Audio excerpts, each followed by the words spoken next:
The view of ourselves and our world that comes to us through language is but a thin sliver of the multidimensional reality we inhabit. This larger reality has fascinated me since childhood, and through the years there were always those odd moments when my mind would relax into a form of perception that brought me fully into its strange and curious domain. It was not until the winter of 1978 that I made my first attempt to verbalize what I experienced during one of these states. In bed with a cold and fever, my thoughts had drifted into a calm, meditative silence. Passing moments pooled together, relaxing into one. Distinctions between inside and outside seemed to dissolve as everything that touched my senses, every nuance of sound and light, every object in the room became as intimate to me as the lungs through which I breathed, as inseparable, as personal. Insights did not come as flashes, but as things I had always known, truths so obvious it was hard to believe I could have forgotten them, but I had, and might again. Could this awareness be expressed, articulated, recorded in words? Language only limits perception when its terms are taken too seriously. Verbalizing this awareness would challenge me to clarify it, yet its very nature seemed to defy definition. To translate it into symbolic characters on sheets of paper would be like trying to channel a river through an hourglass. The very impossibility of the task intrigued me. I put a new ribbon in the typewriter. It was a strange sort of communication, unsettling at first. I found myself articulating a consciousness far more complex than my simple nonverbal experience had indicated. Or was language just too matter-bound to convey its simplicity? As the thoughts took shape on the paper before me, they were radically different from anything I had ever before considered. For the first time, I began to suspect that something enormous was looking through my eyes, seeing the same room I saw every day but interpreting it differently, mathematically. The thoughts, the ideas, the scope of the images, I was not used to thinking in such terms. And someone, or something, was helping me along, identifying itself as a part of me that I had forgotten, an eternal part. I am a spirit being in the eternal fields of light, it said. I am you, as you remain beyond material illusion, as you were, will be, and are now, before and after the spell of matter.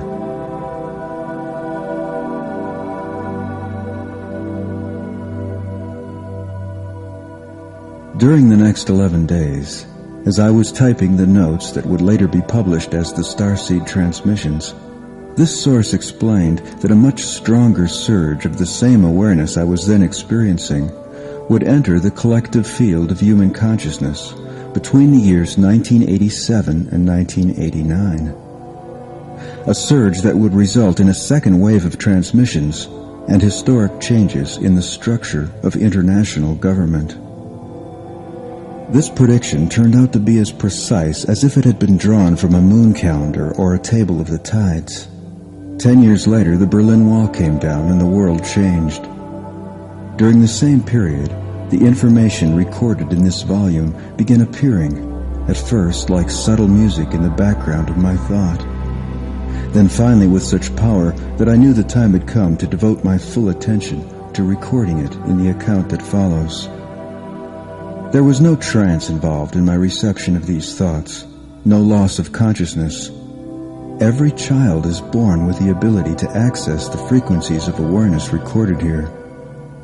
The first lie children are taught to believe is that if there is no word for something, it does not exist.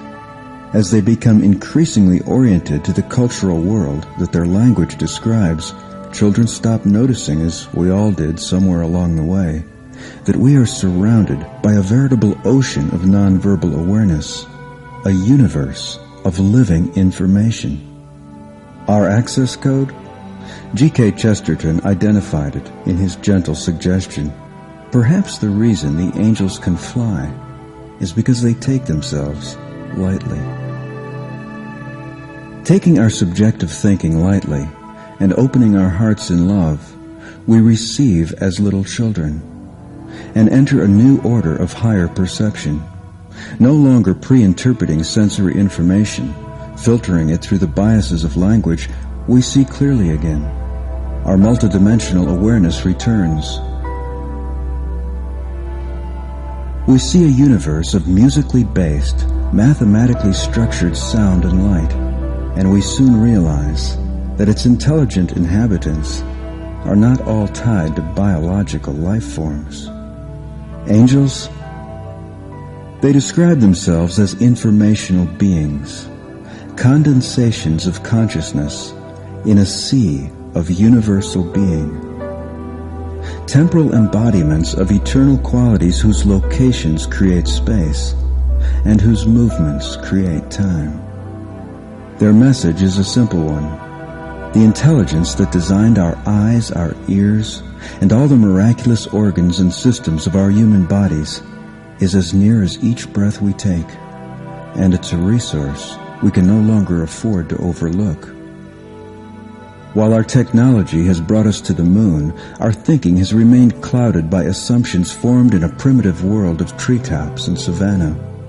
Our languages have conditioned us to see the earth through a filter of the past, a murky glass of mammalian wants and needs. We repeat the errors of history, forgetting that history is just a habit, and like any habit, it can be changed. To benefit from this book, it is not necessary to accept my own premise that the information it embodies is of angelic origin. The purpose of this material is catalytic, to trigger your memory of a self forgotten and reactivate your higher dimensional sensitivity. The perspectives presented here are designed to stimulate your own processes of thought and understanding. Let your own experience determine their degree of relevance. None of them are presented as absolute statements of truth.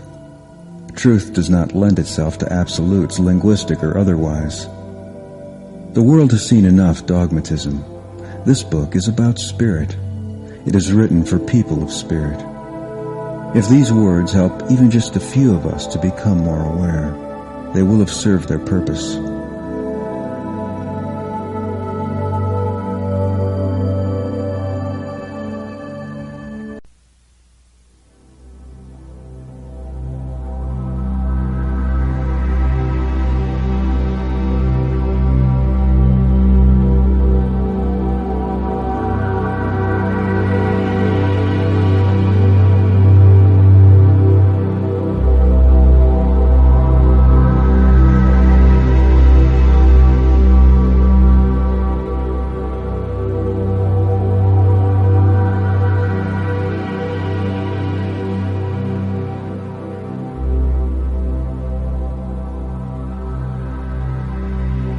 Hello, I'm Marianne Williamson. Authors are often asked, and what do you read? When I'm asked which books are on my bedside table, I always say Ken Carey's The Third Millennium, and that's because it remains there permanently. I read it, ponder it, underline parts in yellow, tell other people to read it, and buy copies for my friends. At one point, I even called the publisher to put in my 2 cents worth on how this book should be published. I could not imagine that this book wasn't yet known by almost everyone in the world. It has seemed obvious to me from the first time I read Carey's writing that if ever there was a treasure in our midst, it's this gentleman in Missouri who is so clearly plugged in to the sun and the moon and the stars. So what is it about Ken Carey and the Third Millennium that I think is so great? First, Carey is a master poet. His language is some of the most beautiful I have ever read. But more important is his information. That's what's so outrageous. Somehow, somewhere, he was given the keys to our future, and he generously and skillfully passes the secrets on to the rest of us. I'm fascinated by anything millennial. What's going to happen, how we're going to manage, what it's going to look like, who will be. These are subjects that magnetize my attention. magazine articles, books, lectures, whatever. I'll read or I'll listen. But what Ken Carey writes about the historical chapter ahead and our part in it if we choose is so magical and profound that this book is, for me, a kind of millennial Bible. I have referred to it many times, and I will refer to it many times again. We are living at a very exciting moment in time. Transformational information is to the 90s what rock and roll was to the 60s. And what made rock and roll so exciting was not just one particular group or individual. What made it so awesome was the whole array of genius. Well, today, there is an array of spiritual and metaphysical wisdom among us. Ken Carey is one of the great living teachers, one of the stars that make the dark sky bearable. Read him, and you'll have hope. He sheds light and faith and absolute conviction that not only is the future nothing any of us have to fear, but that indeed the best for humanity is still to come.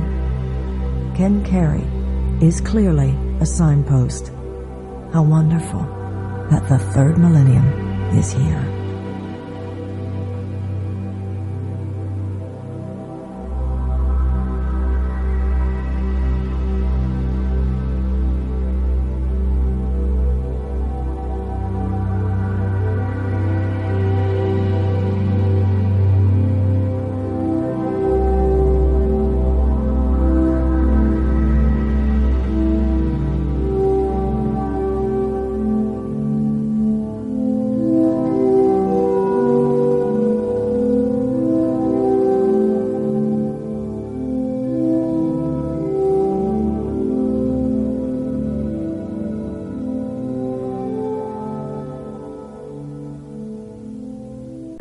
The Third Millennium, Living in the Posthistoric World, a Sound Horizons production read by the author, Ken Carey.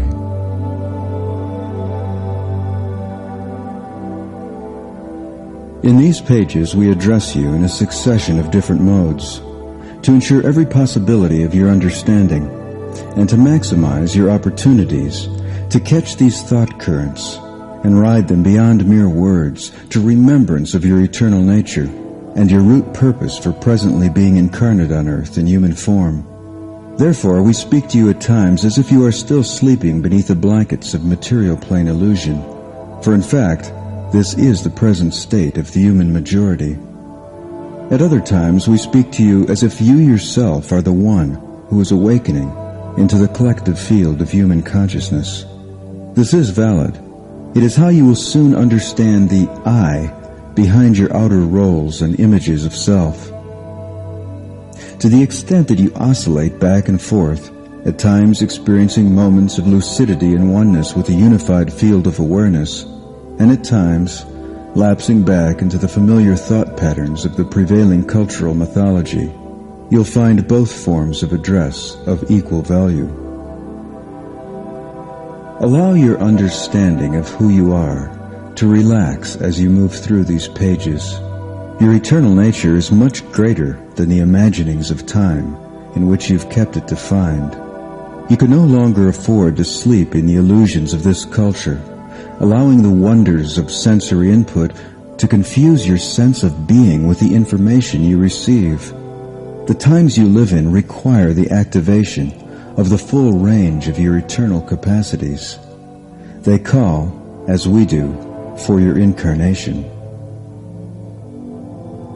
When you define yourself without regard to your source, in the eternal presence out of which this universe unfolds, when you continue to play out variations of the historical theme, imagining absolute others in the world around you, the illusions of the material realm weigh heavily upon your consciousness. Forces that were intended only to hold energy firmly within atomic structure bind and limit your perception. Your outlook becomes sober. Your vision blurs beneath the emotional mists of excessive subjectivity. As gravity draws objects to fall, so too does it draw the thoughts of those who define themselves without reference to the source. And with their thoughts, their identities fall as well, back into matter, again and again, So it was said to the first egos who began to think of themselves in this fictitious way, "In dust you have conceived yourselves, and to dust you will return." For all thought is dust in the minds of those who deny the reality that seeks birth in the manger of human form. When you define yourself in isolation, your senses deceive and blind. They lock you into a fractional perception of the universe in which you live. Cultural illusions become your reality, filtering and misinterpreting everything you perceive. Like murky glass, they intervene between you and your understanding of self and world. There is but the finest veil between you and a full-dimensional perception of reality, the filmiest of screens between you and your eternal self. You require no elaborate technique or ritual to release this veil. You need only open to the organic current of awareness which in every moment flows to you from the source of all life. When you accept the understanding that accompanies the awareness of your life force, you are no longer defined in the static images of yesterday's experience, but in active universal participation. You know yourself as an agent of the continuing creation that is the great purpose and the great joy of these material realms.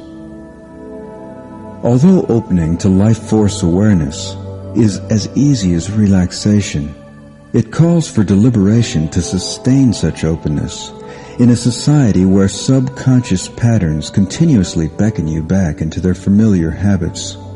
Yet if your love for reality is sufficiently strong, such deliberation is not difficult. Nothing can stop those whose hearts burn with genuine passion for the truth. And the truth you will discover is worth your passion. For the awareness that accompanies the current of your life is an eternal awareness. It is the awareness of your spirit. The self-understanding you receive in the experience of your eternal spirit is living, fluid, organic. You know your body as a system of exquisite biological circuitry designed to project your vision into this material world and bring your awareness into sharp and immediate environmental focus. You know yourself as an expression of universal being, as a cell in the terrestrial body of the one whose consciousness is now awakening into the human family, a consciousness that is ultimately and beautifully your own. One being is the source of all creatures. The life of that being shines through the multiple prisms of diverse worlds, refracting, reflecting, becoming the many, yet remaining ever one in essence, like the colors of a spectrum or the cells of a body. The distinction between you and this being is not absolute, but organic, like the distinction of leaves on a tree, or the distinction of notes that contribute to the harmonies of a song.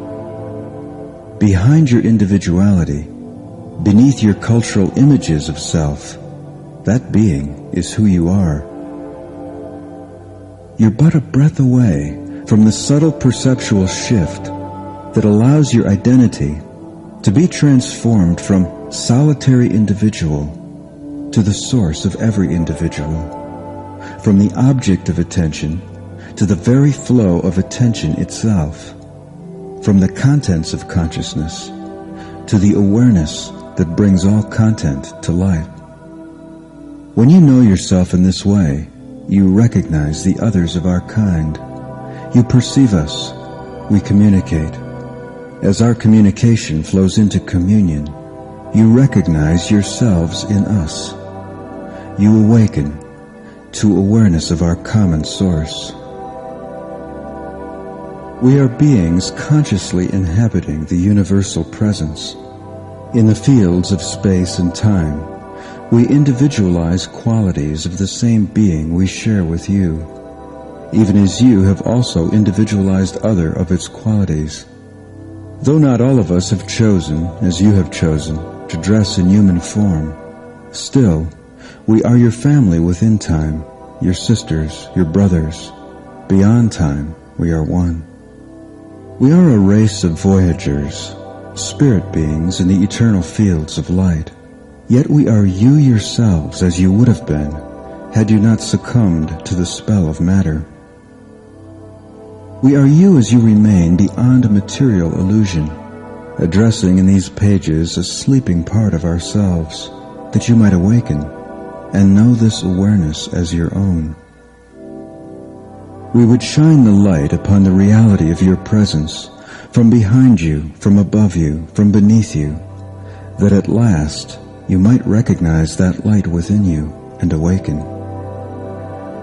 There is but one who sleeps, though that one sleeps beneath 5 billion varying blankets of human illusion. And there is but one who awakens, and awakening, wears the blankets of former illusion as transformed robes of luminous biology. There is no word in this language that conveys the meaning of I, you, and we simultaneously. Yet it is in this understanding that these transmissions originate, and it is to this understanding that they lead. You are on both sides of this communication, giving and receiving, both forming these thoughts and being informed. Those among us who take on material form always do so in linear time. This is not a limitation. It is the mechanism of creation's frame. No artist would set out to paint a boundless canvas that stretched infinitely into all directions. So it is that we establish the parameters of the manifest worlds, framing each space in the boundaries of time. We invite you to leave behind your historical impressions of the human experience, that you might rise to your natural level of consciousness. Your human body has been designed to allow your self-awareness to ride upon the crest of creation's wave, at the precise breaking point where the one eternal wave splashes into the many and their linear worlds of time. As a representative projection of eternity, a nerve ending of God in matter, you remain conscious of eternal unity even while experiencing yourself as part of diversity's material fabric. To be the one and simultaneously the many, this is your calling, your purpose, the ultimate destiny of our kind.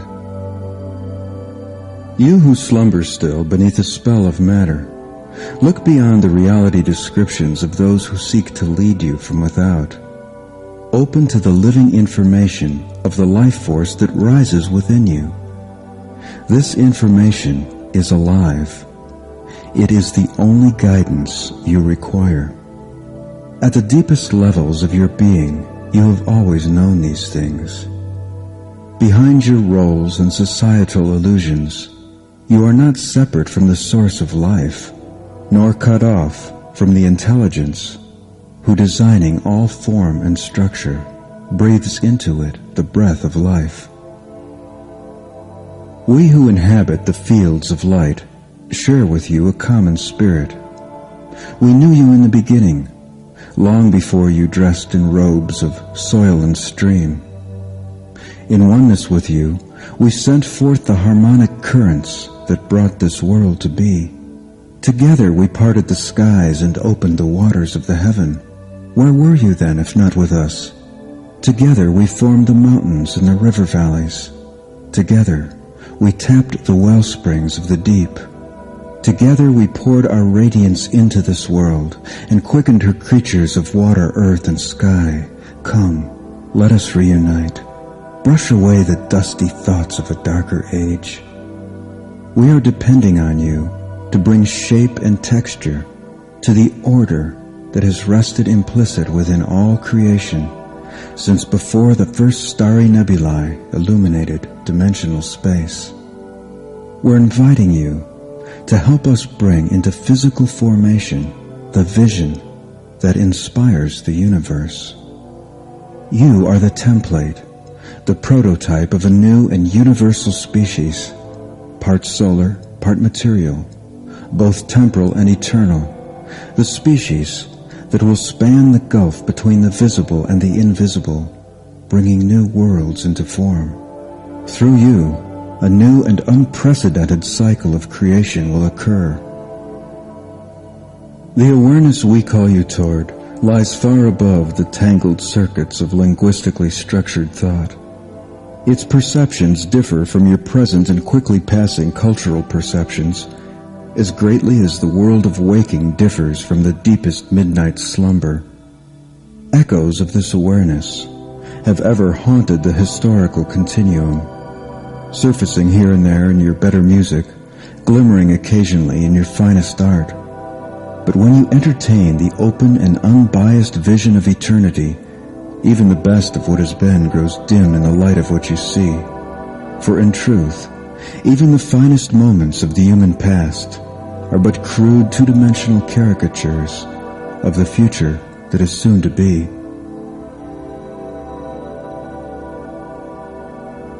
To you it must seem long ago, the time before your embarkation, before your journeys through the matter fields to surface on this world.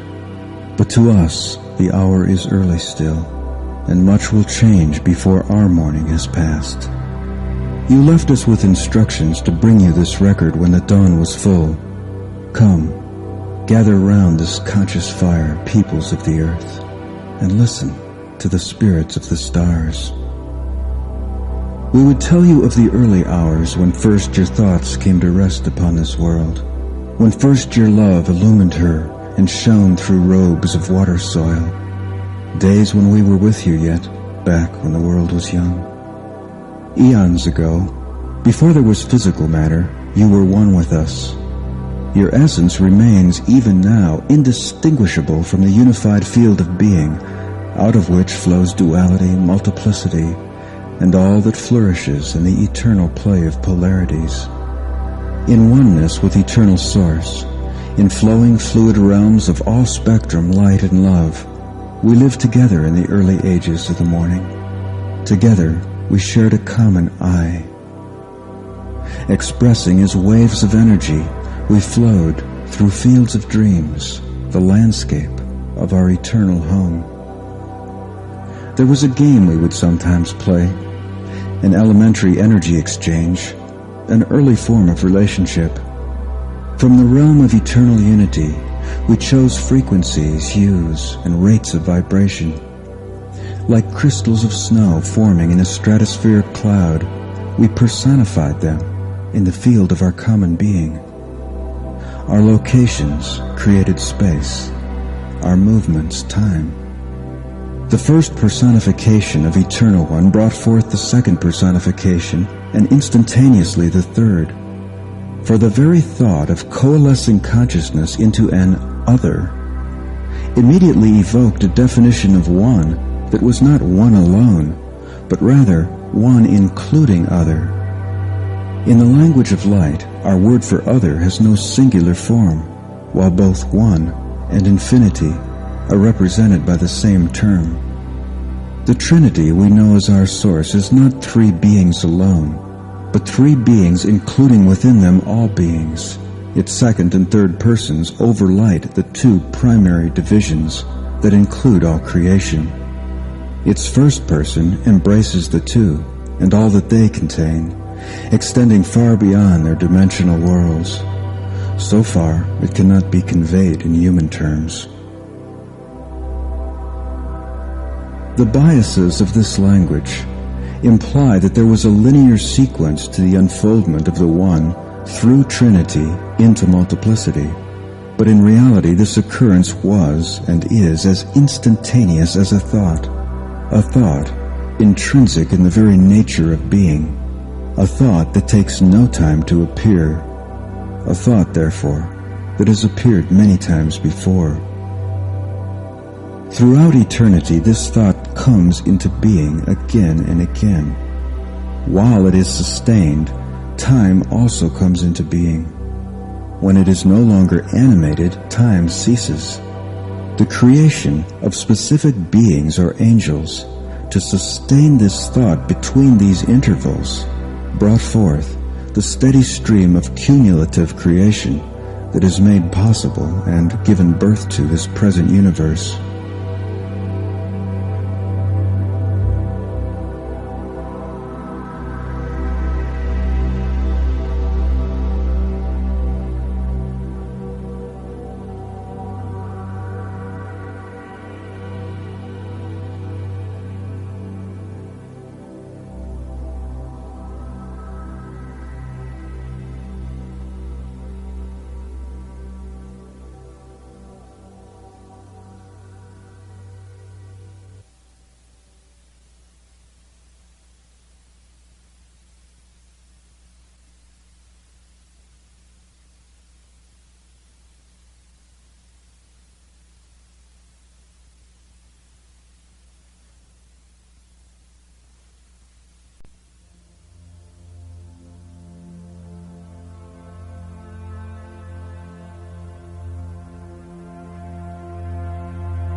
"20 billion years of unfoldment leave this universe yet in its early stages.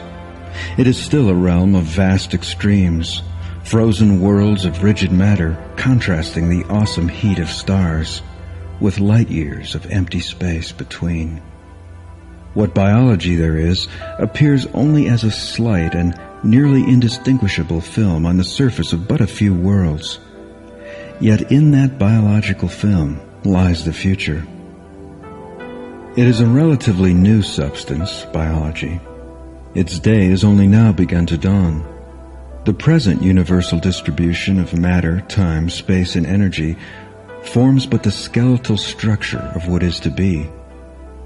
As the galaxies spiral, so the linear progressions of creation spiral as well, until the passage of change brings to this great universal medicine wheel the forms which have ever lain dormant within.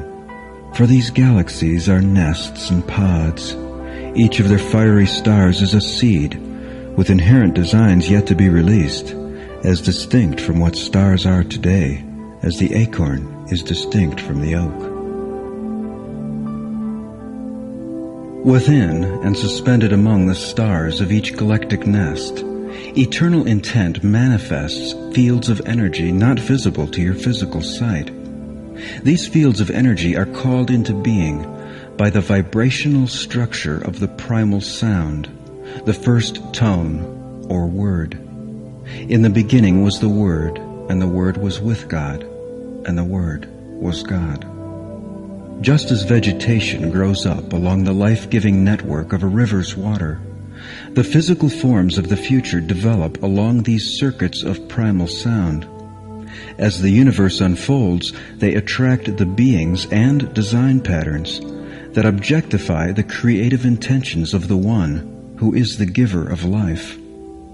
Within the parameters of these energy circuits, individual beings are free to choose among infinite role possibilities those that best suit them and their natures.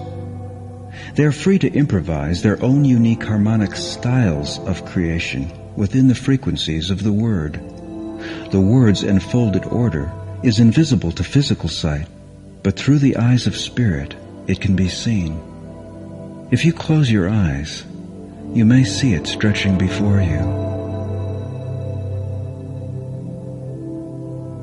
A pulsing network of implicit potential, as real as any sensory realm, a vibrational reality that in an earlier age was called the Kingdom of Heaven.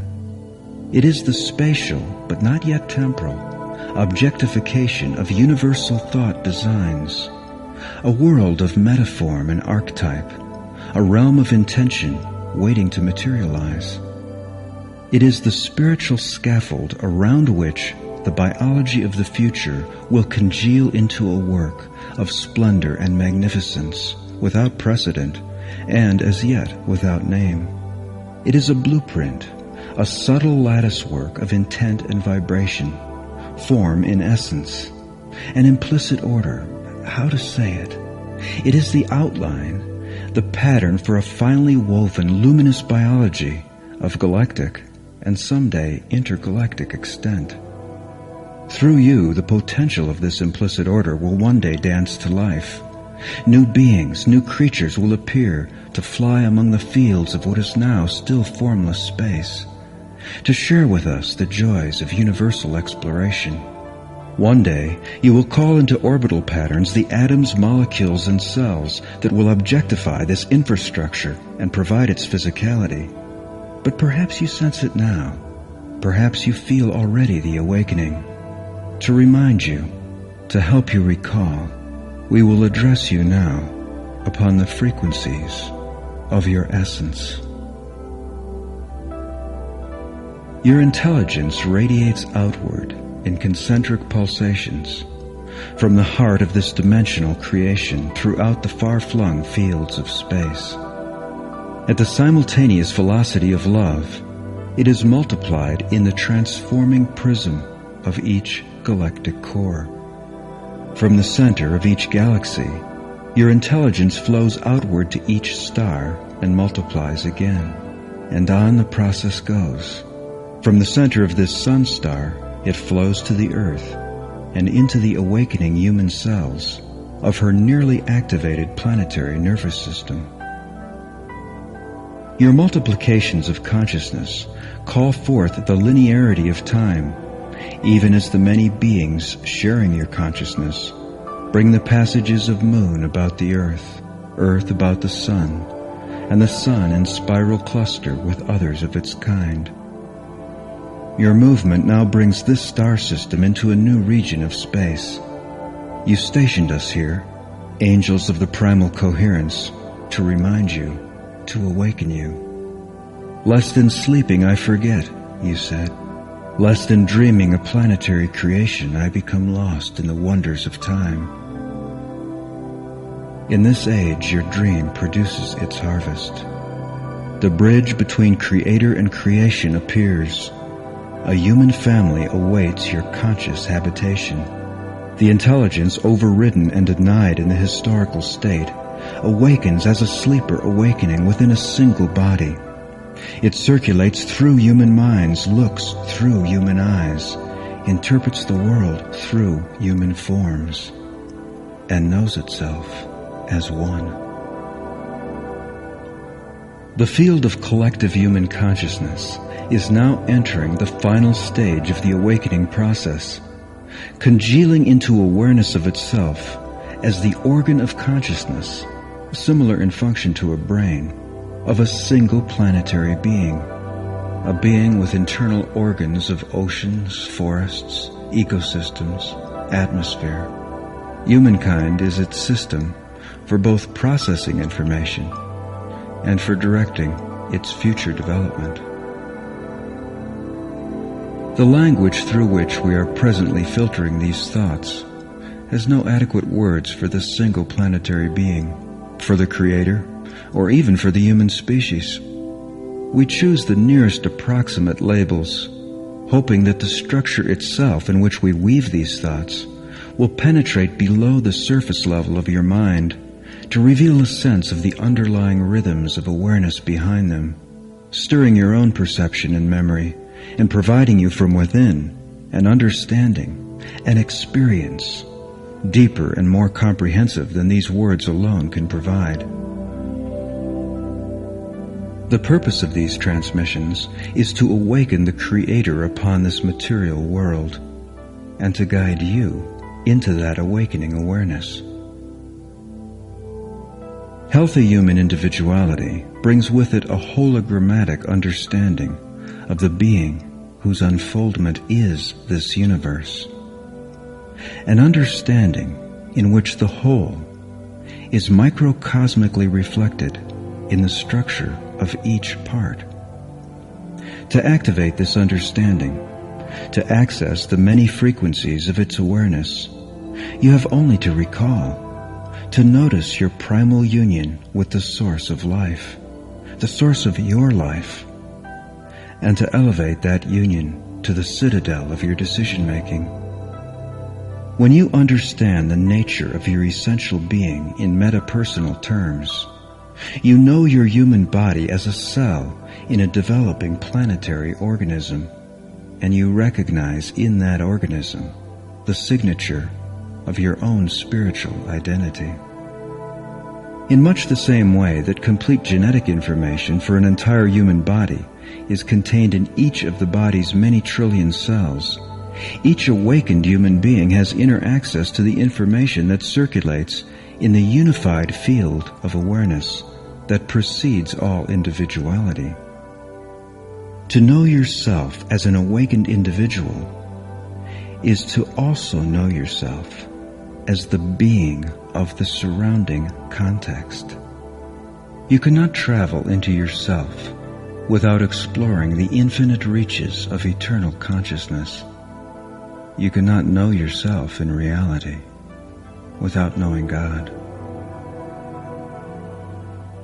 Each plane of manifestation is an octave on a single vibrational continuum. The lower octaves offer greater multiplicity and a greater diversity of creation.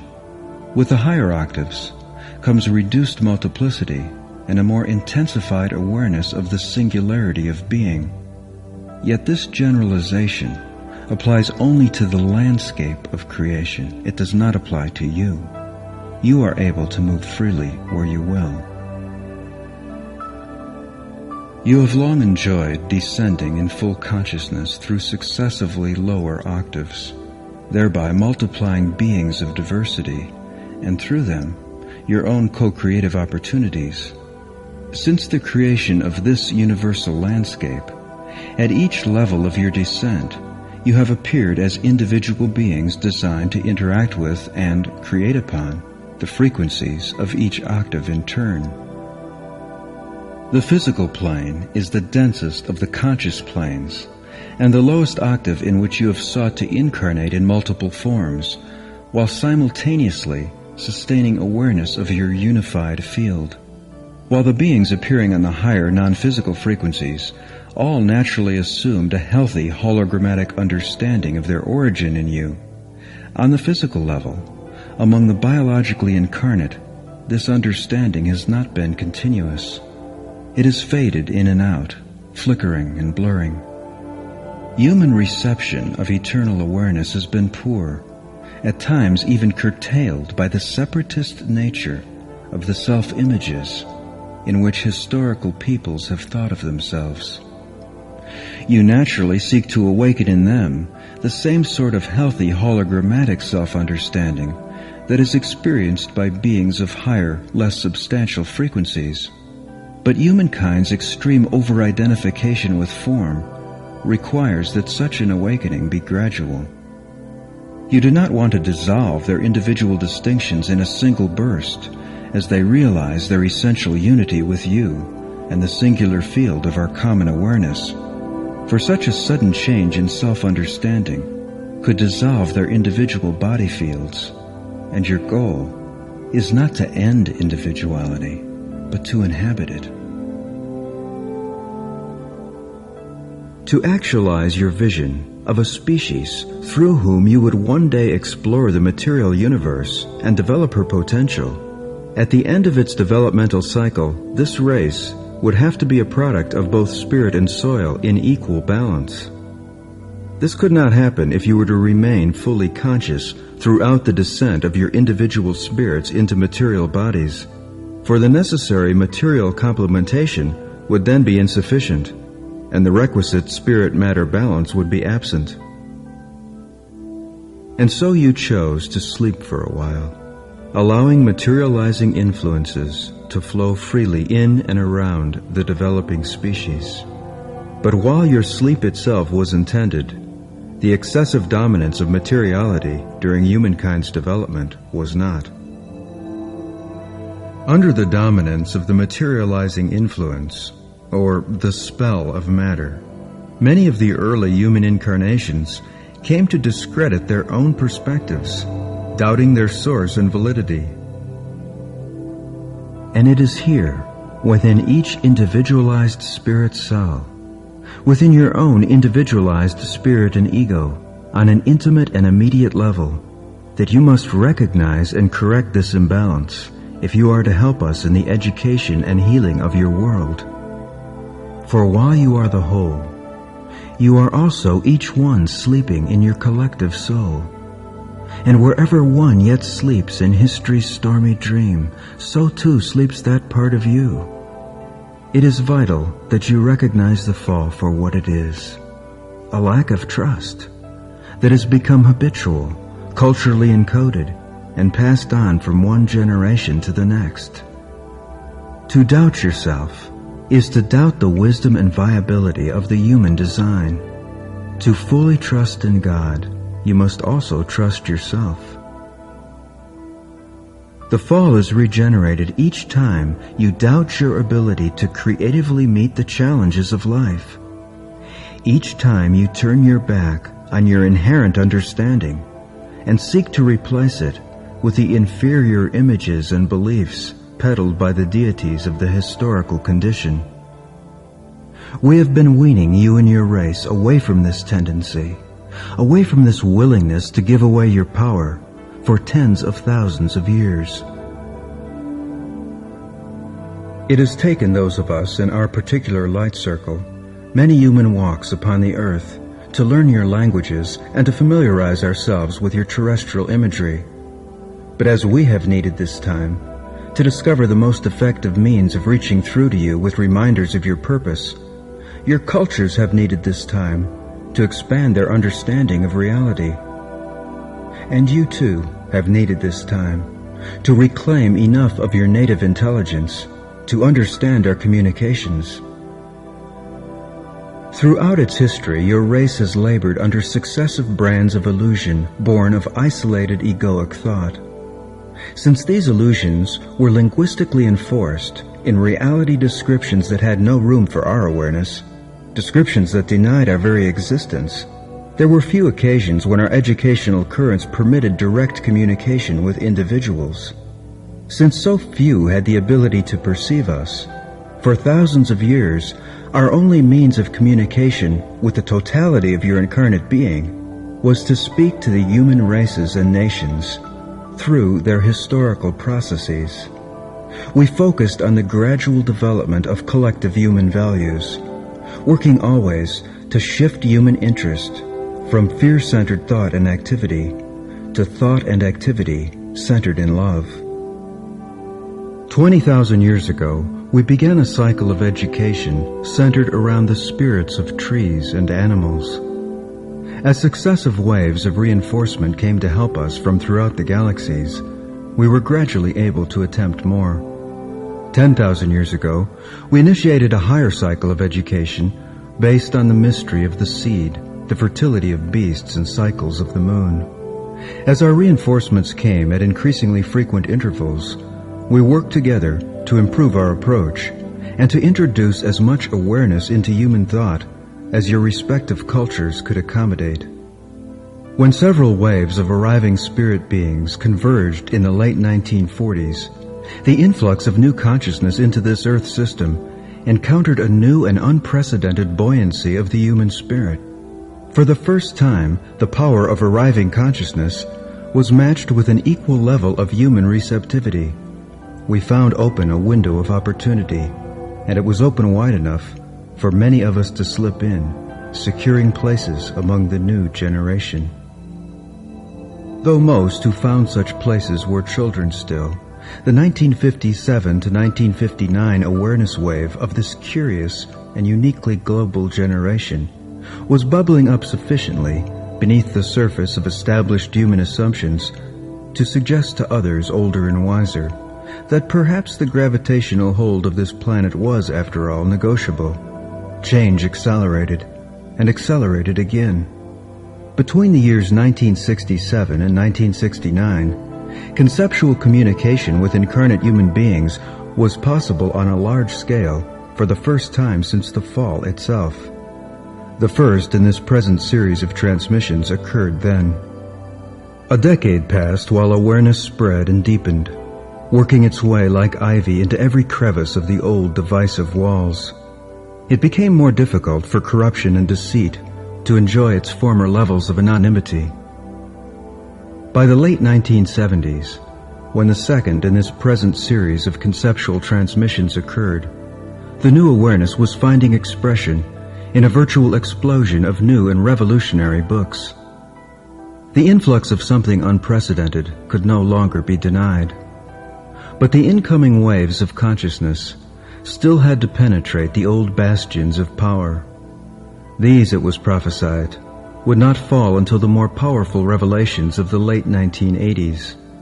By then, the Starseed Transmissions noted, the first contractions of planetary birth would be unmistakable.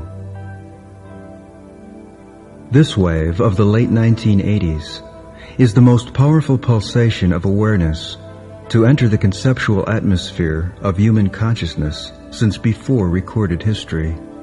And this wave, though it crests during the years 1987 to 1989, has much to yet engulf and utterly change before it has washed fully across the shores of human affairs. The greatest effects of this wave, far surpassing the events of 1987 to 1989, will come during the late 1990s and the first decade of the 21st century.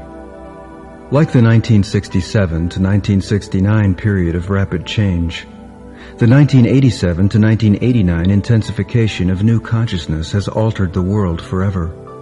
Yet this change runs deeper. It extends beyond the visionaries to reach deep into the ruling consciousness behind human affairs, injecting new thought, new blood, new visions. To those of today we say, remain in your walk, your station, especially if it touches the government of a nation. Do not leave your work. Stay. Bring light into your world.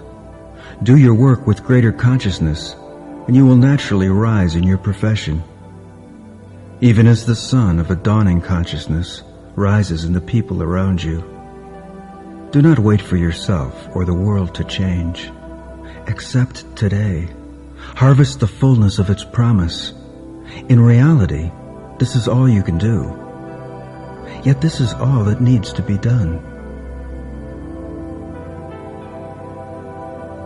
The perspective to which we call is one of wholeness. It is the vision that sees, behind the changes of these times, an eternal presence slowly filling the fields of human consciousness. A holy presence. The presence that inspires life itself. From the clouds on which some will perceive Christ riding, insight falls like spring rain upon a winter landscape, melting the snows, the prejudice, the illusions of centuries, gathering all in the water of truth, flowing on to warm the currents of a historical river where remnants of ideology bob like blocks of ice, grinding against one another in the flow, melting subtly, then suddenly away. The warm rains of new thought fall steadily upon the fields of human consciousness, bringing warmth, light, and radiant energy. Awakening individual droplets appear from everywhere, it seems, to form powerful new currents, new rivers, new streams. As more people attune to higher frequencies of awareness, the current swells and flows. New thought is actualized. An information age is released upon the world, but not before its industrial underpinnings magnify human blind spots and give to humankind unprecedented challenges and unprecedented opportunities. Problems intensify. Authoritarian control crumbles. Democracy glows like a morning star. Literacy explodes in the growing light. Communication technology proliferates, stimulating, awakening, reaching deep into currents and undercurrents of human thought, where but a moment ago, perception was clouded and curtailed. At first, there is little conscious awareness of what is occurring, but there is an inexplicable feeling, a subliminal sense of something wonderful bubbling beneath the crust of culturally enforced perception. Some associate this with a vague conception of God, but few suspect the immensity of the event that is before them. The majority of human beings have not yet thought of reality in broad enough terms to see what is happening. Their belief systems are too constricted. They allow no breadth, no scope, no room for comprehension. They find the evidence of history's direction and gathering momentum too overwhelming to consider. The possibility that human history may be reaching a climax, a completion, a moment of fulfillment, has occurred to only a few. That all that has gone before might be merely the gestational cycle of a developing planetary intelligence is too large a concept, too broad a vision for those cloaked in cultural bias to see. So it is that throughout more generations of your ancestors than you are able to remember, we have been moving within historical circuits, guiding the development of your cultures, your institutions, influencing the evolution of your civilizational deities, filters, and prejudices, until your belief systems would one day reach a point when they themselves would convince you to look above them, beyond them, into reality. We are not interested in changing minds. Minds have always followed the passions of the heart. We are interested in opening hearts. We do occasionally channel our energy through the structures of organized religion when the motives of those involved originate in love and their intentions are for the common good. But despite the best of intentions, attempts to organize spirituality almost always fall back upon themselves, masking the spirit and often reversing polarity to become the embodiment of whatever they oppose. By nature, spiritual organizations are redundant. They attempt to do what is already done. A successful church is transitional, a stepping stone toward consciousness, not a rock upon which generations duplicate the mistakes of the past. To orient your life around a structure of some other human being's understanding is to worship a false god. It is to lock yourself into a framework of someone else's prejudice, however well-intentioned. It is to prefer the past-oriented knowledge of another to your own present-moment perception. It is to doubt both yourself and the Creator who would, if you permit it, awaken within you. Belief systems are illusions of linguistically structured thought. They are cages created by words, imprisoning their makers. The very attempt to hold on to the truth destroys its living nature. The same fruit cannot be both growing on the tree and preserved in a jar. It must be one or the other. The garden of living information that surrounds those who open their hearts in love is so prolific, its fruit so abundant, there is no need for individual, organizational, or cultural preservation. The universe sustains visions and ideas that are in its interest. What you struggle to retain is not the truth. The truth is always with you. It could not be otherwise. The words that have been assigned to these thought currents today may appear in printed pages tomorrow as triggers, catalysts, sparks to ignite and renew awareness. But the words that trigger comprehension are no longer important once comprehension is accessed. Do not struggle for the kind of understanding that comes through effort. The reactivation of your spiritual perception cannot occur until all efforts of the ego have ceased. Do not strive for more understanding than that which naturally appears.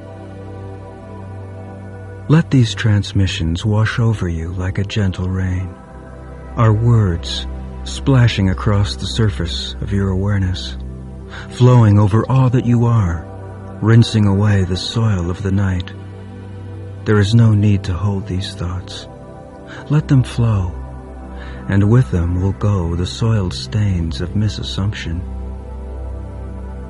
You will become simpler as you become wiser, until the day arrives when once again your understanding is your own, no longer polluted with what you have been told or what you have heard, but fresh as new perception, pure as a mountain spring, clear as the guileless eyes of a conscious child.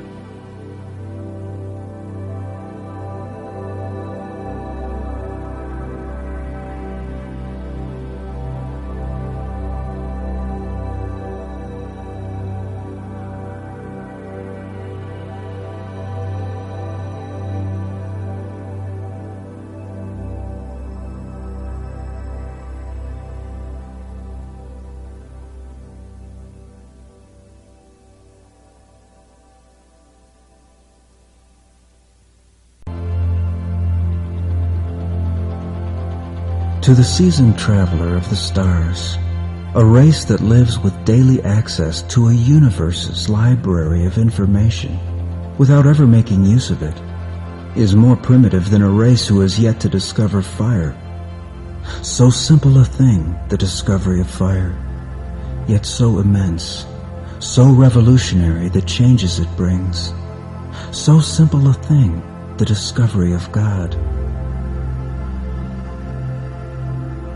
Relaxing again into the fields of pure perception that glow as God's awareness, releasing attachment to human knowledge, both personal and collective, letting go of favored concepts, images, beliefs. These are steps in a psychological process that each one must move through in the course of awakening. This process does not destroy your ego, your body-associated sense of self. On the contrary, it frees it from the burden of countless responsibilities that rightfully fall into the sphere of spirit, and which spirit naturally performs as the autonomic functions that they were designed to be. Spirit does not threaten your ego, only the illusions that have made your ego miserable. For if your ego is a reflection of spirit, then even at its core, your ego is spirit. It is distinct from spirit, as the image in a mirror is distinct from the object being reflected, but without the one, there would not be the other. Ego and spirit are two facets of a whole. In healthy function, their respective awareness patterns oscillate in a configuration of perfect harmony, as closely interwoven as the twin threads of the DNA spiral. Guided and directed by spirit, the ego's highly subjective left brain analysis of sensory information is a valuable tool for in-depth studies of a material nature. But without the overview of spirit, the ego becomes truly myopic. A lonely ego, defining itself in mortality and isolation, lacks the scope and expansiveness of spirit. When it single-handedly attempts to operate a human mind, it is like a toddler wearing the oversized garments of an adult. It does not have the energy needed to use such an exquisite biological tool. Without the spirit, the ego is capable of using only about 10% of the brain's capacity, and even then, its observations and conclusions are often inaccurate. A mind that conceives of itself as fundamentally separate from all that it perceives is an instrument of division. It can do nothing but divide, analyze, compartmentalize, and dissect. Everything on which it turns its attention is reduced to disconnected segments, while the spirit, the life of the whole, is forgotten.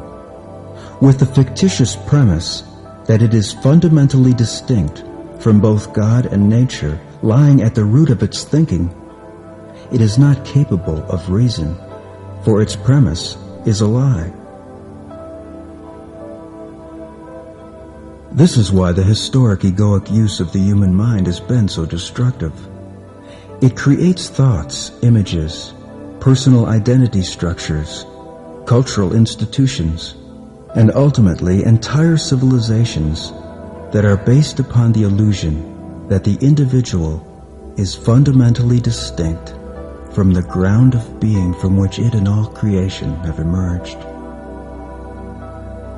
Only Spirit has the necessary energy, intelligence, and operational software to use the full capacity of the human mind. To experience the psychological process, you must be willing to accept the wonder, the power, the awesome reality of human design. Just as the cells of a human body are woven into the life and consciousness of the body as a whole, so too are love-centered human lives entwined in the life of God.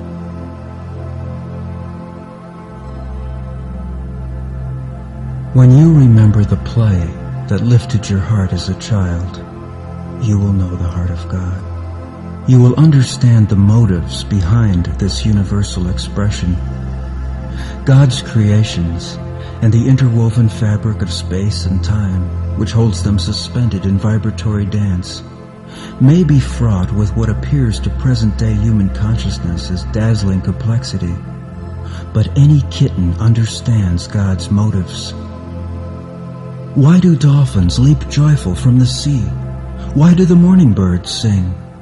Why does the earth dance in trees and reach forests to the sun? Why do children play? The purpose of these realms is enjoyment. This is a recreational universe designed to multiply the life forms that share God's passion for beauty, its creation and appreciation, its playful development in structure, in symphonies of light, sound, time, and dimension. Biology is not a somber dance. The universe is deployed in song. When you see the chiseled canyon face on Mars, or our reminders in the Andes and the Yucatan, when you fly above the serpent mounds, or gaze upon the pyramids, know that in reality, none of these works is as meaningful as the sculpture of your present world order. If you could retreat to some higher ground to gain perspective on human affairs, you would see in your global economy a living sculpture of planetary significance. The present configuration of your world's economic interests has not occurred by chance. Their specific placement has meaning and design. It is a puzzle of sorts, a circuit to short an illusion whose passing is near. In the dawning light of this new millennium, the fear-centered dynasties that have dominated historical peoples are facing an increasingly well-defined choice: fundamental reevaluation and healthy change, or imminent collapse. In nations that recognize this, nations whose leaders have already drawn this conclusion from the direction and momentum of their histories, another conclusion also begins to suggest itself. Unthinkable at first, it is rejected, but it keeps bubbling up again and again, and each time it reappears, the cultural objections are fewer and less convincing than before.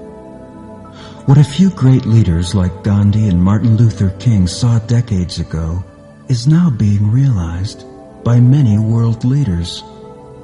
This process of fear-centered social orders moving inexorably toward extinction is intentional. It is not happenstance. History has been designed with this particular conclusion in mind. This is the beginning of the time of our descent and the age of your awakening, the time spoken of in ancient cultures as the era of the gods' return. The peoples of the earth have glimpsed its coming and viewed it through the distorting filters of their indigenous terms and labels. Yet the event itself is larger than any human system of understanding, broader than any cultural description. When the days begin to lengthen after the winter solstice, you know that summer will surely come. But the change is not immediate. It takes all of winter and spring for the earth to respond. Time is required for land masses to release the chill of winter, for water, soil, and rock to absorb and retain the heat of the sun. And so the inertia of history's chill requires a season to dissolve, though the cause of that dissolution is already present and active. Cresting as a wave, between the years 1987 and 1989, a new and greater love washes over the earth. Riding upon that wave, an influx of new consciousness enters your planetary field, bringing perspective and understanding to those who are attuned through their love. Yet it will be nearly 2 decades before the full effects of this new influx of consciousness are felt, before its implications are embodied, before the new understanding is transformed from precept to reality. This awakening at the end of history is of such power and of such awesome magnitude that its approach has been noticeably altering human affairs for nearly 20 centuries. As a causal force, its shockwaves ripple backward through time, drawing all historical events toward it as a magnetic field draws filings of iron.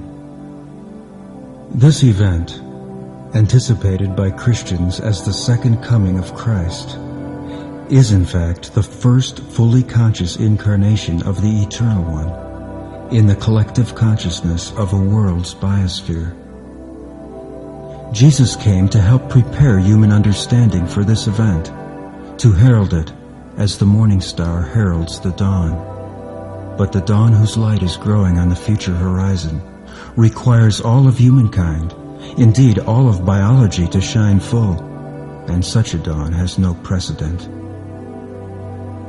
The approach of spirit causes an intensification, a quickening of vibration on the perceptual frequencies that provide personal as well as collective human awareness.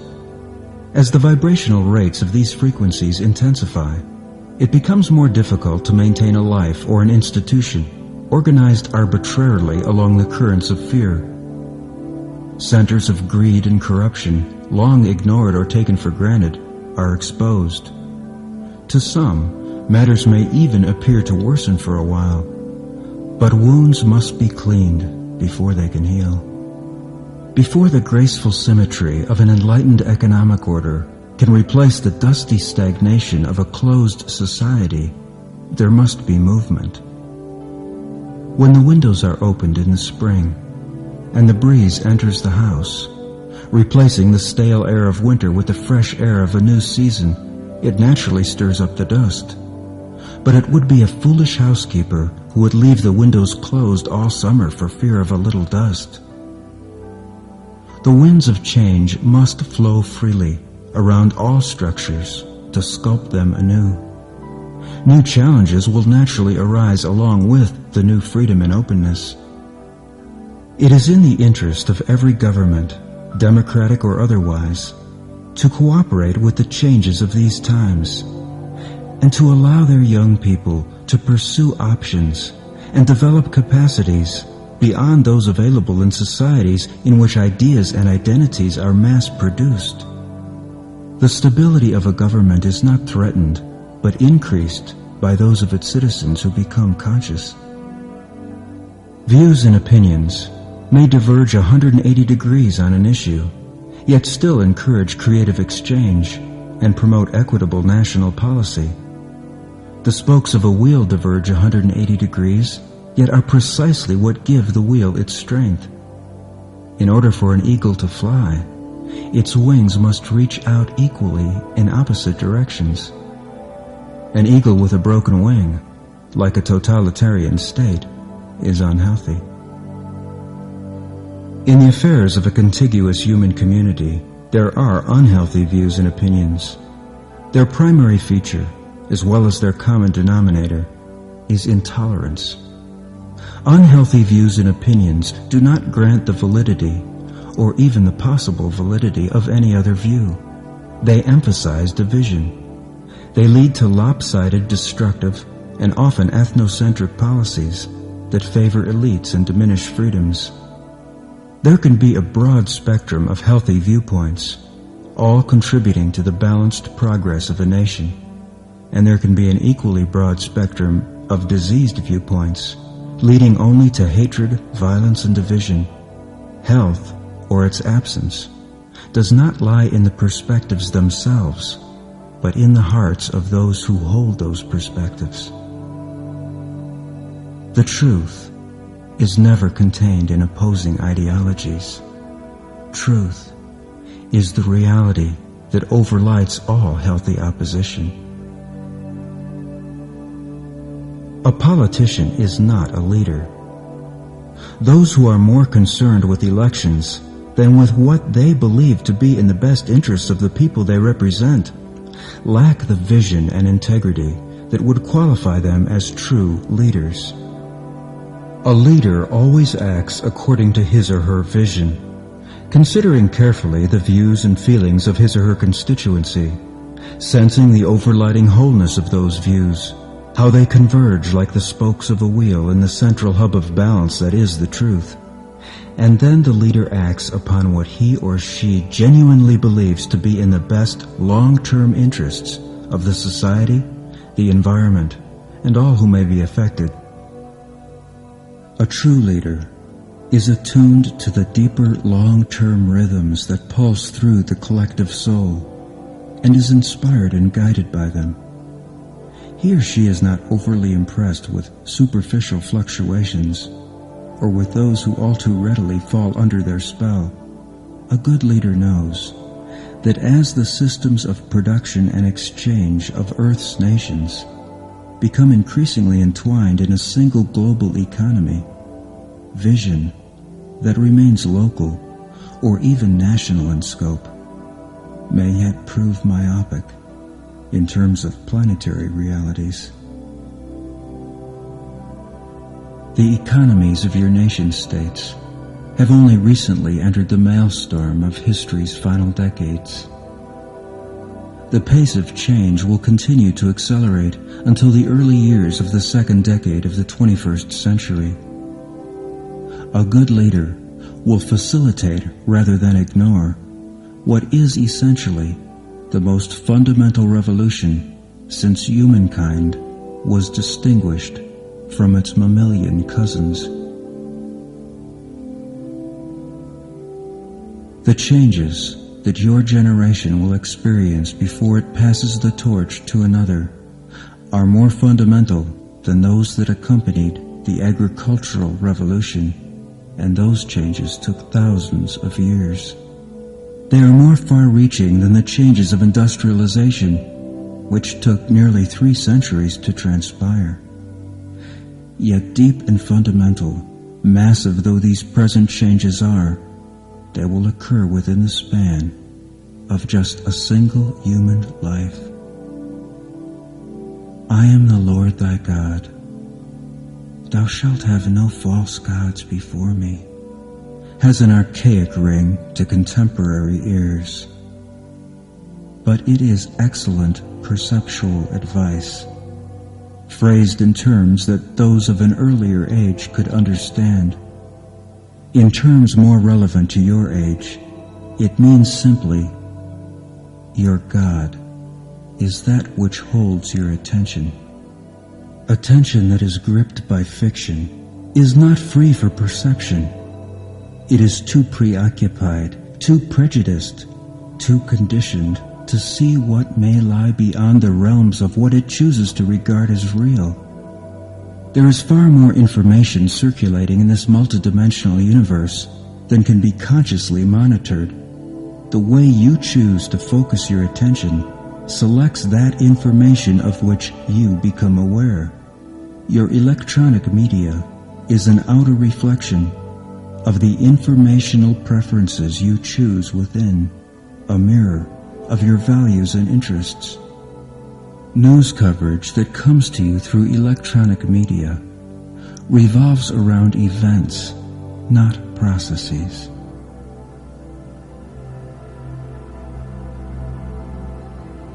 A love-centered world is expanding. It is slowly interpenetrating, filling, displacing the old.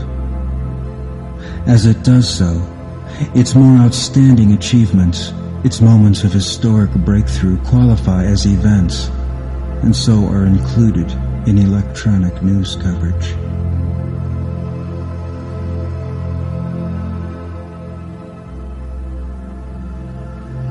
An experience of eternal being seeps through the seams of late 20th century human contentions, seeping beneath the stage props and undermining the assumptions that have fostered these past millennia of history. This experience of being is slowly uplifting the hearts of millions, not yet breaking lava-like, as it soon will, through the crust of illusion into general human acknowledgement, but bubbling beneath the surface of human lives, altering subconscious predispositions, shifting the deeper things. Like distant music on the wind, this new experience of being comes, its tones and feeling waves caressing the peripheral awareness of the nations, darting through what openings there are to become audible for a moment, a gathering, a summit, a season of change. Above and between your thoughts, its symphonic strains weave in and out, diving, rising, gliding, playing upon the air of some wondrous breeze from beyond the rim of the known worlds. Know it as every tree that celebrates its treeness knows it. Know it as the starfish in the singing ocean know it. Feel it as the flowers do, and the souls of nations too. For there is but one being who manifests in all that is, but one dreamer behind every species' dream. For you, inhabiting the last days of the human species' infancy, awakening is proceeding by stages, subsequent layers of illusion falling away one after another like the peeling layers of an onion. The awakening that is most immediate and that will link you to the multiple levels of eternal being occurs now as you feel your interconnectivity with the earth and the life force that engenders her biology. This level of awakening is already complete for some of you. It will be complete for the species as a whole in the first decades of the new millennium. Those in whom eternal awareness has awakened still retain that unique human individuality so jealously guarded by the historical ego, but in them, the historical ego is no more. They have relaxed their anxious grip on consciousness and expanded into the purposes for which they were designed. Like the acorns, who release their acorn self-images to discover rebirth as living sprouts of unfolding oak tree majesty, they have released their true and eternal human individuality. They have experienced the shattering of the ego's shell and found rebirth in the garden of the conscious presence. Many assume that the third millennium is to be a period of low technological emphasis. They are right, insofar as the vast abuses of the industrial era are concerned. But they are wrong, in that science and technology throughout this millennium will come to serve the human race as they have ever done at their best in the past. When the debilitating assumptions of history are pulled out from beneath human genius, it will be like a ship lifting anchor or a bird taking to the air. Tomorrow's hints are there for you now, in microbes, in atomic nuclei, in electrons, neutrons, in the seasons of the earth, in the cycles of her moon, in comets that pass near enough to view. You see evidence in this star system and its worlds, in more distant stars, and in the farthest fields of the Milky Way. In all things great and in all things small, in the macrocosm and in the microcosm, Your generalized human vision enables you to see not only what is, but what will be, what is to come. It is not prophecy that gives you this future vision, nor does this vision stem from some latent, undiscovered dimension of the human psyche. Your human vision enables you to glimpse the future, to sense its promise, its peril, its potency, because you yourself are the means of that future's creation. The blue-white spiral dance of this fair world among the stars cannot be fathomed by those who are lost in the dust of her surface. It cannot be perceived by those who have forgotten the fire at their core, the current that brings them to life. There is a way you can remember these things, but to do so, you must release all that blocks your awareness. You cannot remember until you are willing to forget.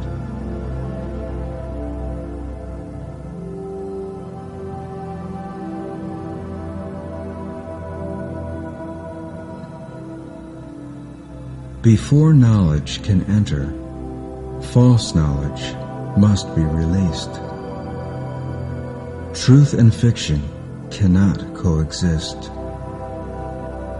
To comprehend God, you must open your heart to a greater love than you have ever known. You must die to your former identity and come to know your true identity in God's being.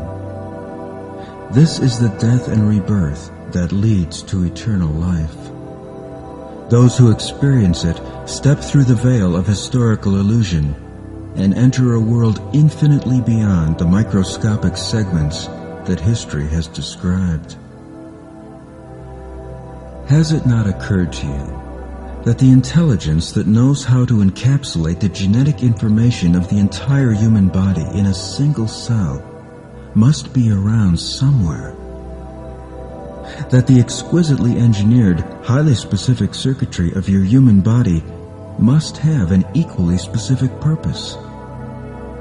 Everywhere you look on the face of this earth, you see evidence of an intelligence far beyond that which is typically employed in your decision-making.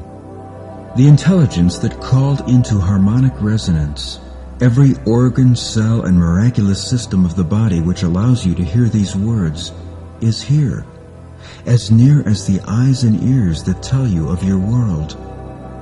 Relax into the awareness that lives in the genetic structure of your cells, the awareness that has long been waiting for admission into your thoughts. Allow it to fill your consciousness. Let the original conception of your individuality find rebirth in your eternal presence. Expand in fulfillment and understanding. You have no calling, no obligation, no task more important than this.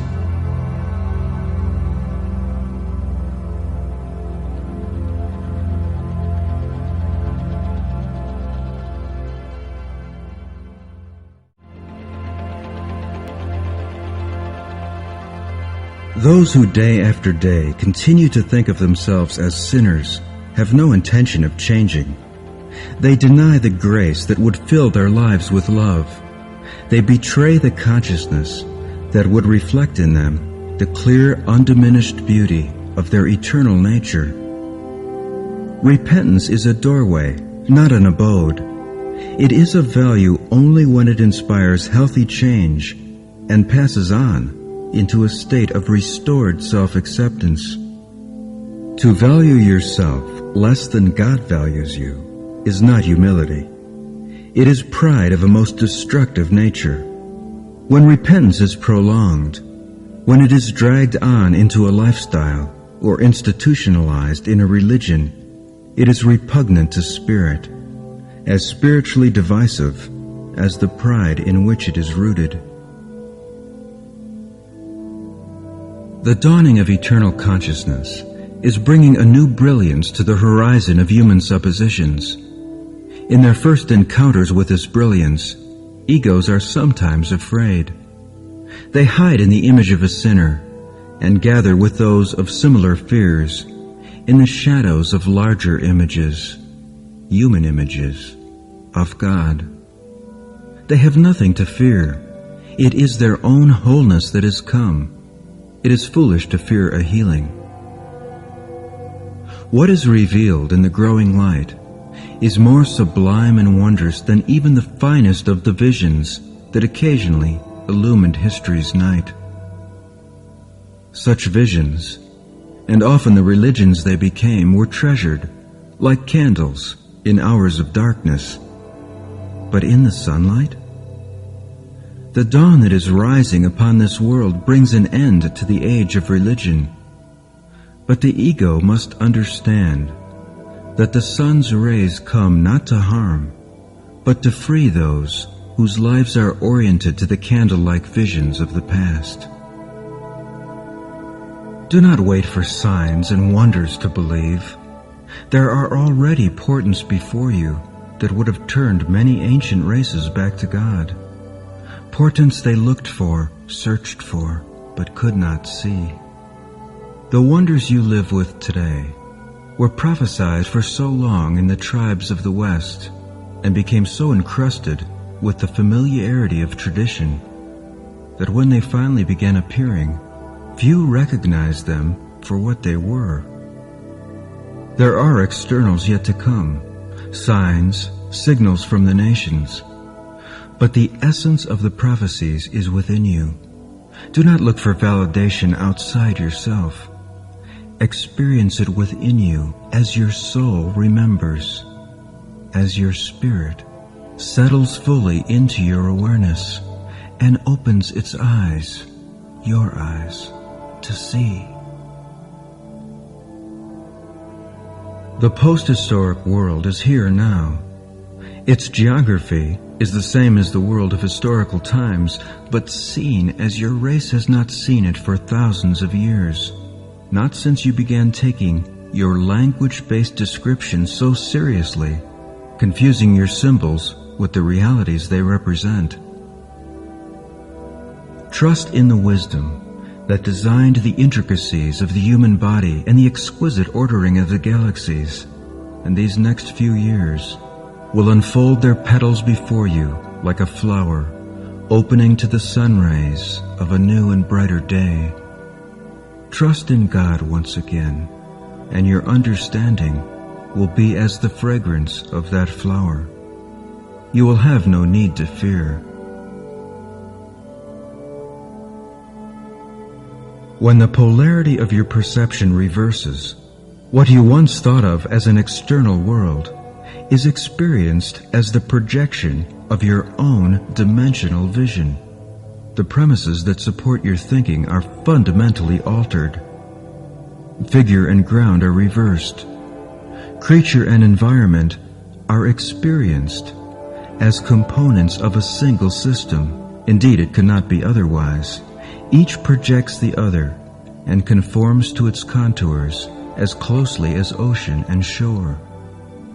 Distinctions are recreational, emphasized at times, de-emphasized at others, but they are never absolute. Lover and beloved are forever united at the deepest levels. Distinctions serve to further develop the great masterpiece of inhabitable art that this universe is and is always becoming, and they magnify the means of enjoying it. When your love for God spills over into graceful unified function, your use of the human mind becomes extensive and complete. On the channels of inner being, you receive the informing pulsation of the life force directly, no longer filtering it through egoically structured thought. The Creator's love becomes your love and flows out into your environment with such force of expression that no construct, habit, or concern from the old historical fiction is able to enter you from without.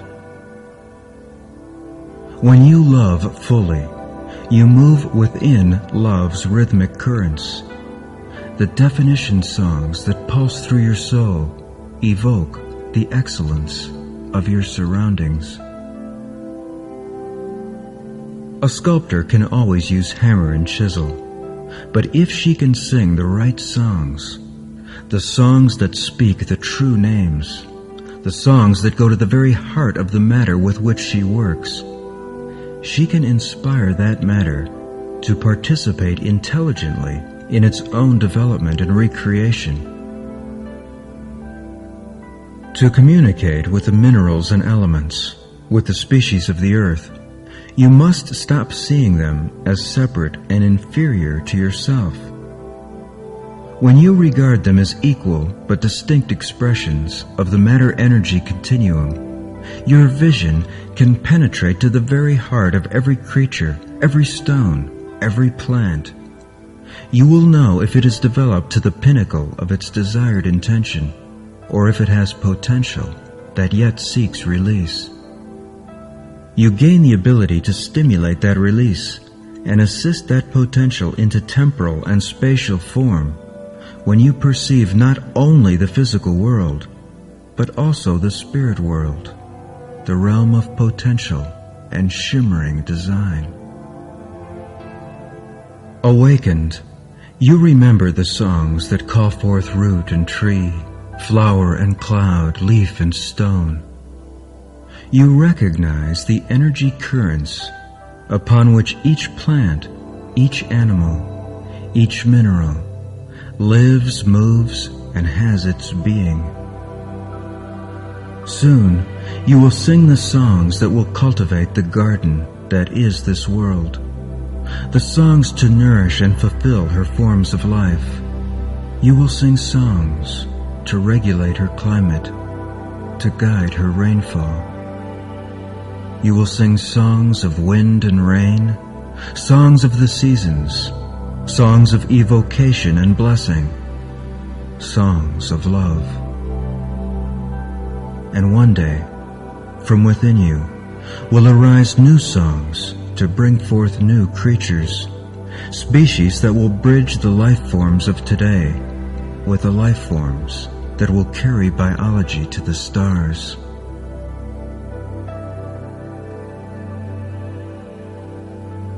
Without love, there is no understanding of God, self, or reality. To experience the baptism that clarifies human understanding in the living waters of truth, you must release all that you know and all that you believe into the currents of love. All that is valid in your understanding will remain, revivified, sparkling with renewed clarity, but the illusions of your history-bound cognitive systems will be no more. They will be gone, erased, dissolved as if they never were, for in truth, they were never real. You will emerge from that baptism, still using images in your speech, but in the presence you will then inhabit, they will be like wildflowers blooming in joyous profusion at the water's edge, not like brittle petals shut between the leaves of dusty volumes centuries, yes, and even millennia beyond the seasons of their growth. You cannot know God through another's experience. The truth that will transform your life and nourish your spirit comes from within you and from no external source. You have not come into this world to worship the concepts of humans. Speak only from your experience, and you will always speak the truth. Do not suppose that your understanding should be greater than it is, or compare it to another's. Do not short-circuit your life energy by trying to work on, change, or improve your grasp of the truth. Trust in the truth that lives in you, the truth that you yourself are. There is no place where the presence of God is not. Only people who are not fully present in the places where they are. You have only to be present to know all you need to know. If your awareness of eternal life is not continuous at first, Do not blame yourself, another, or society. Those who wield the sword of blame are part of the sleeping world. When you notice a step that has faltered, resolve to step more consciously, but then forgive yourself and move quickly on. Humility has always extended forgiveness more freely than pride. You have the capacity to err, and it is well that you do. But you do not have the capacity to fail. Failure is the illusion of those who dwell continuously upon errors. Those who are afraid to make mistakes serve a god of fear. Live your vision in spite of your fears. There is no mistake that is not both a learning and a teaching experience, a stepping stone for all concerned. Upon such stones, species move from darkness into light. It is well that the light is a twilight at first, for in twilight no one is blinded. Let it not be said of you, and the light shone into the darkness, and the darkness comprehended it not. For that is an error of light.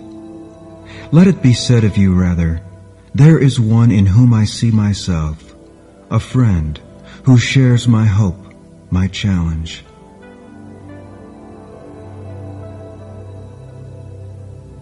Your circuits are now being cleansed to receive the totality of your eternal awareness. Your human biology has been created for this purpose. It is not through happenstance or random chance that these thoughts quicken your consciousness today. These thoughts are here because you love these realms where starlight dances in the structures of clay, where forms are held suspended in ribbons of gossamer chromosome streams, combusting slowly, biologically, in the patterns of your dreams. Today, you dream brighter dreams. Your vision glows, more luminous than you know, as bright as your spirit, your soul. In you, solar and material intelligence flower side by side, their currents of understanding twin spiraling through your awareness as you ride the love between this temperate blue-white world and the stellar fire above. Before you relaxed your integral sense of unity to create this human family, you asked us to observe and monitor your incarnational process. While some orders of angels were charged with the task of working closely with your human race, our order was asked merely to observe, remaining uninvolved until the receipt of a prearranged signal.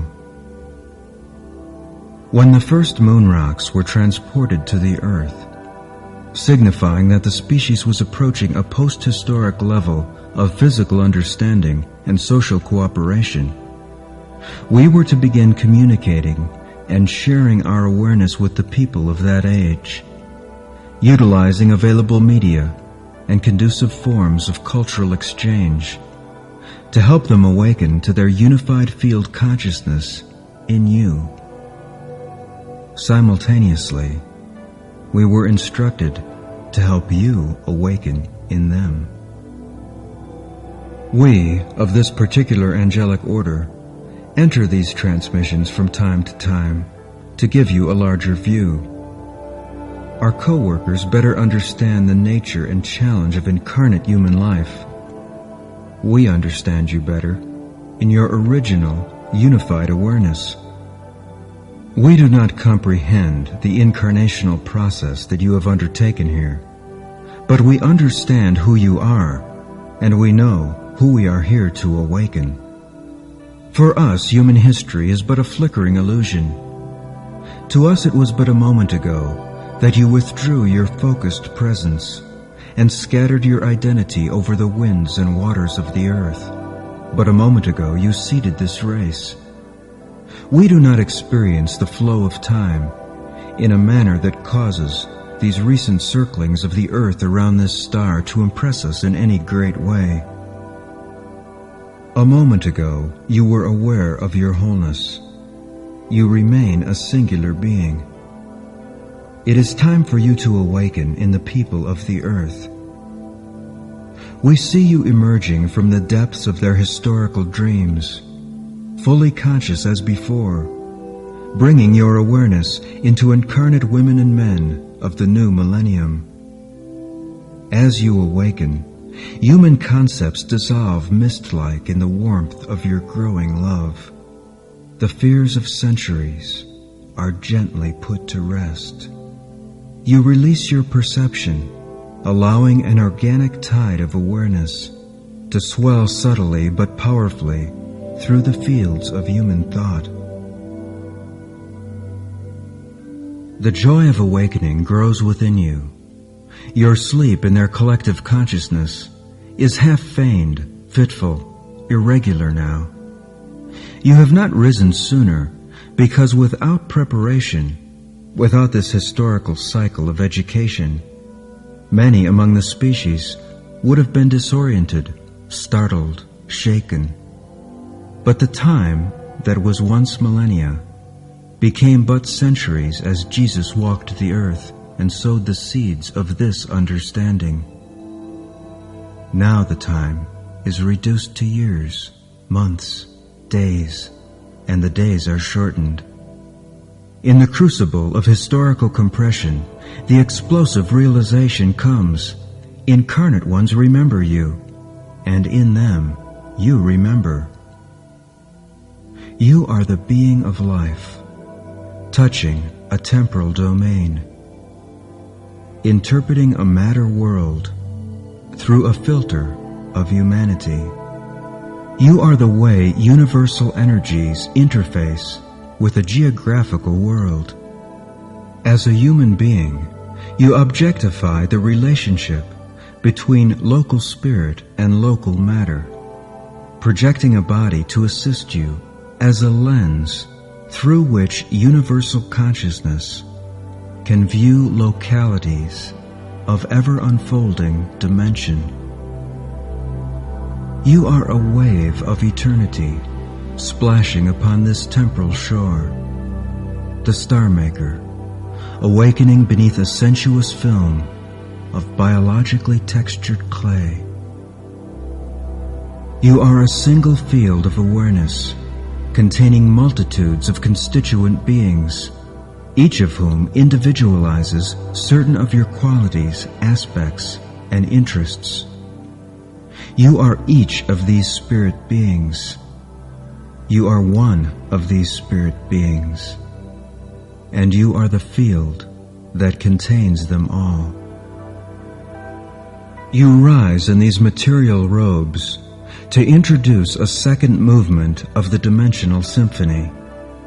You surface in a species of cooperating life forms. A biological family becomes aware of you. You are welcome behind these human eyes. Welcome in these warm-blooded temples, these windows, these porthole probes to explore terrestrial shores, ocean floors, and the galaxies that fill your soul. You are with them now, within them, living, breathing. Through human eyes you see a world of frozen music matter warming in slow biological combustion. A world where dreams take form, have formed, where vision lives are lived in song, where sensuous enchantment congeals conscious wishes in graceful organic fields, where geometric lives appear in shimmering waves of love's eternal heat, and rhythmic energies reveal patterns in the charged creative air. Melodies become beings, creatures here, in these fields. You are moving now, moving within. lifting this cooler ocean-landed world. Awareness rises like tides of the seas. You are the current within the living melodies, the attention beneath these endlessly undulating tapestries, whose mysteries ripple outward now, rise upward now, on waves, symphonic waves, the currents of your eternal hall. A panorama of magical, mathematical, musical dimension unfolds in graceful, shimmering flows. Information, nova-like, explodes. There are tongues in these trees, angels in these libraries, healing hands to knead the bread of centuries, and mouths of parted lips to breathe warm genes into all these things. So you see letters leaving fragrance on these leaves you asked to see.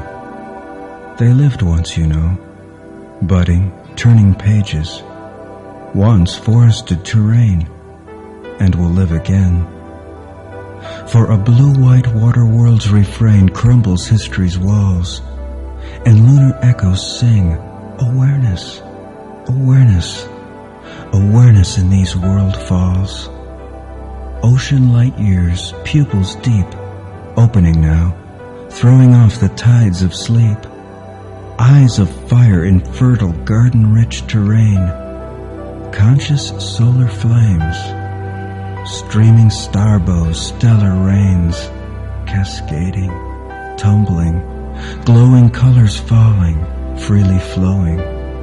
Swirling round in white-hole vortex round. Spilling deep into these fields. Eternal fields. Fields of stars.